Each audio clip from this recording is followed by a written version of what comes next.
ዴዚም ታግታለች፣ እናቷም ታግታለች አሉ። የመንግስት እጅ አለበት ነው የሚባለው። ሞታለች ብለው ዴዚ ልትቀብር ስትሄድ እሷንም አፈኗት። ቲክቶኳ ተጠልፏል፣ የሚፈልጉትን ሰው ወጥተው ይሰድባሉ አሉ። እውነት ለመናገር ይህን ነገር እኔ ካየሁኝ ቆይቻለሁ። በጣም በኤፍቢ ራሱ ሲዘዋወር ምናምን አይቻለሁ። የዱዚ እናት እንዳልሞተች ማለት ነው።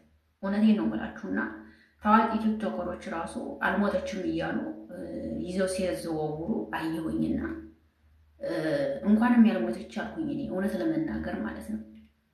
ምን እያለች ነው እንግዲህ የዱዚ እናት ታግታለች፣ ዱዚንም ነይ ብለው አግተዋታል ነው እያሉ ያሉት ማለት ነው።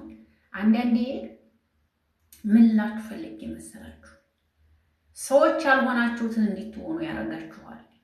ዱዚ አሁን ያለችበት ነገር በጣም ያለችበት ስሜት በጣም ከባድ ነው። ነፍሰ ጡር ናት ታውቃላችሁ ሁላችሁም ማለት ነው። እና ግን አካውንቷንም ወስዶባታል።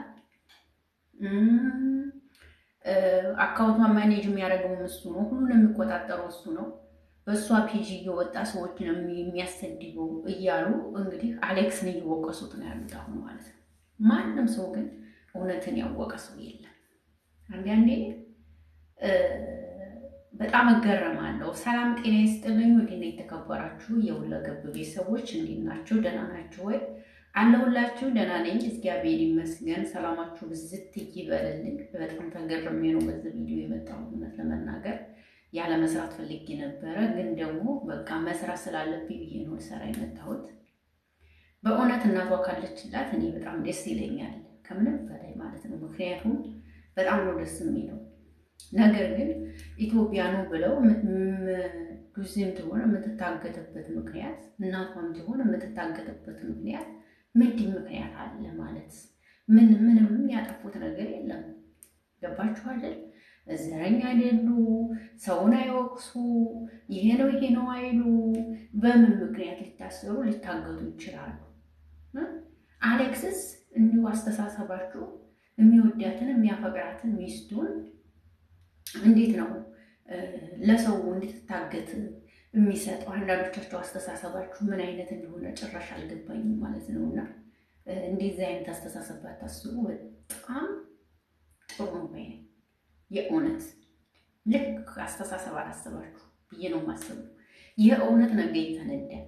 በነገራችን ላይ አሌክስ የዱዚ እናት ሞተች በተባለ ጥቁር አደረገ። ከዛ በኋላ በማግስቱ ነው ምናምን አነሳው ማለት ነው።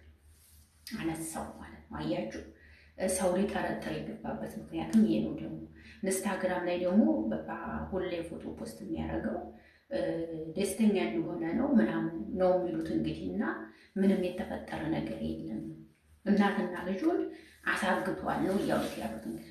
የሚስቱን እናትና ሚስቱን የልጁን እናት ድንግልናዋን እኮ የሰጠችው እሷ ነች። ዱዚ ነች እኮ የመጀመሪያዋ እኮ ነው አሌክስ ማለት። ገባችሁ አይደለም? የመጀመሪያ ፍቅረኛዋ ወንድተም የመጀመሪያው እሱ ነው ለሷ። እንደዚያም ሆና ደግሞ ልጅ ዛለታለች። ይችን ያደረገችን ልጅ እንዴት እንደዚህ ያደርጋል? አስተሳሰባችሁ ትንሽ ብታስቡበት አሪፍ ነው ይሄ ማለት። ልክ አይደላችሁም። እኔ ይሄንን ያደርጋል ብዬ አላስብም።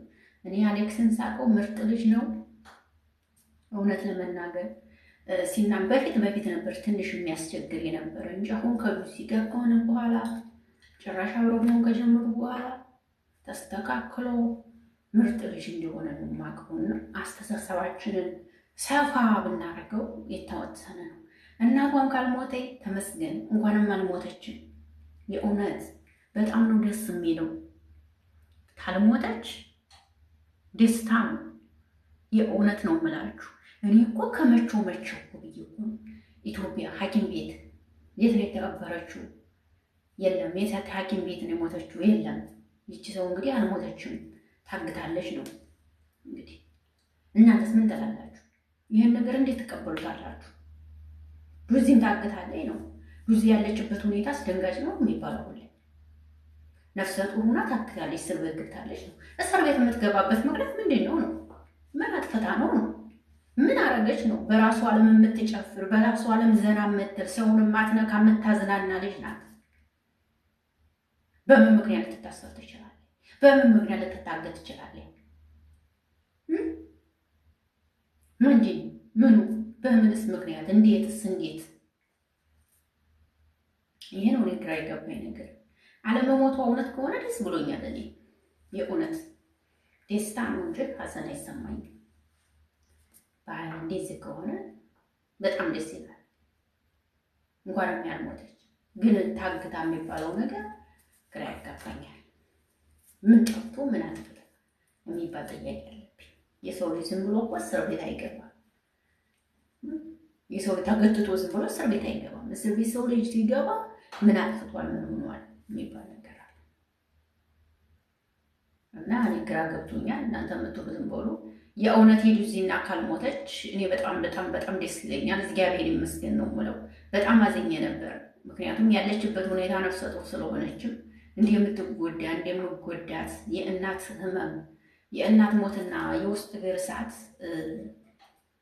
እየቆየ ነው ብያቸዋለሁ። የእናት ሞት የሚሰማችሁ አሁን ለምሳሌ ውስጥ እግራችሁን እሳት ከበላችሁ ቶሎ አይሰማችሁም። ቆይቶ ነው እንዲበላችሁ የሚታወቃችሁ። የእናትን ሞት ልክ እንደዛ ነው። የሆነ ነገር በሆናችሁ ቁጥር እናታችሁን አትዝም እምትላችሁ። የሆነ ነገር በተደረገ ቁጥር እናታችሁን አትዝም እላችሁ። ሌላው ሰው ከእናቱ ጋር የሆነ ነገር ሲያረግ ስታዩ በቃ መታ ቁጭ የምትልባችሁ እናታችሁ ናችሁና ስለሚከብድ እናትሽ በመኖሯ ደስ ብሎኛል። እውነት ከሆነ እውነት ታፍና አትቀርም፣ ትወጣለች። እውነት አትደበቅም፣ መቼም አትደበቅም። እውነት ትወጣለች። ማርያምን መቼም ተደብቃ የምትቀር እውነት የለችም። አንድ ቀን ትፈነዳለች፣ ትወጣለች። ጋይስ እና እኔ እውነት ከሆነ ይሄ ደስ ይለኛል። በዚህ ቪዲዮ ልሰራ የወደድኩት እውነት እኔ ብዙ ዙሪ አይቼ ነው እንጂ መስራት አልፈለኩም። ግን አይቼ ነው በቃ ይሄ ነገር እውነት ነው እንዴ ብዬ ምናምን የሰራሁት እንጂ አልሰራም ነበር። ለዛ ነው የሰራሁት ማርያም እንጂ መስራት አልፈለኩም ነበር። አይቼ ነው መስራት የፈለኩትና እንግዲህ የሉዚዬና ካለ ደስ ይላል። ይሄን ለማለት ነው የመጣሁት። ገፋ አድርጉ፣ ሰብስክራይብ አድርጉ፣ ላይክ አድርጉልኝ፣ ሼር አድርጉልኝ፣ ኮፒ ሊንክ አድርጉልኝ፣ አግዙኝ። ቅመሞች ወዳችኋለሁ፣ አከብራችኋለሁ። ወዳችኋለሁ። ገፋ አድርጉኝ እንጂ አግዙኝ እንጂ ያለ እናንተ ማን አለኝ? እናማ መልካም ቀን። ማታ እንገናኝ ልበላችሁ። ማታ እንኳን እንጂ ነገ ምናልባት ነገ እንገናኝ። መልካም ሙሉ